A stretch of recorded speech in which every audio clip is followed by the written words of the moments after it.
ഈശോ മിശിഹായ്ക്ക് സ്തുതിയായിരിക്കട്ടെ.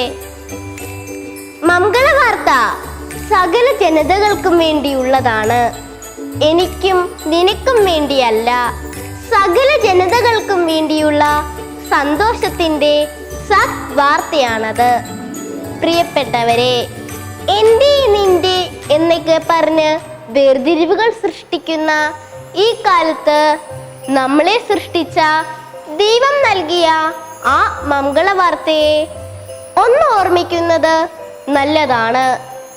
ദൈവം ആരുടെയും സ്വകാര്യ സ്വത്തല്ല, ഈശോവാരുടെയും പ്രൈവറ്റ് പ്രോപ്പർട്ടിയുമല്ല. നമ്മുടെ ഇടയിലുള്ള മതിലുകൾ തകർക്കാൻ വേണ്ടിയാണ് അവൻ മനുഷ്യനായി പിറന്നത്. അവന്റെ ജനനത്തിലൂടെ നാം എല്ലാവരും സഹോദരങ്ങളായി മാറി.